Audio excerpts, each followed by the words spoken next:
maalin dhawaan waxaan ka keenay ilma aan abtu ahay airportka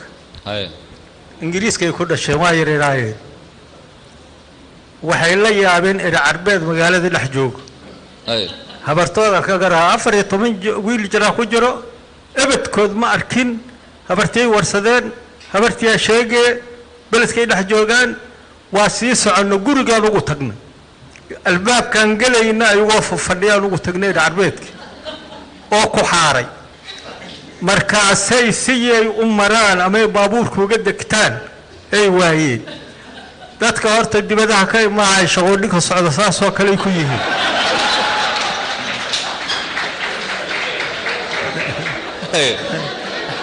maalay ka maraanay leeyihiin marka wixii la soo maray ma oga ilmahaasna waxay baran doonaan markii facoodo lisaayo oo guriga ka dhaqaajahayo oo mooru oodayo markii lagu tagay garan doonaan dadkan waxba badankooda ma oga waxa jira wax fiican waay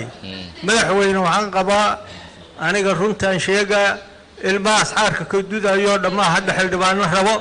waxay rabaan haddana madaxweyne dadku ha ka fiirsanaado waqti wax taqaan waxa loogu dalwaana maadsantii salaamu calaykum wa rahmatullahi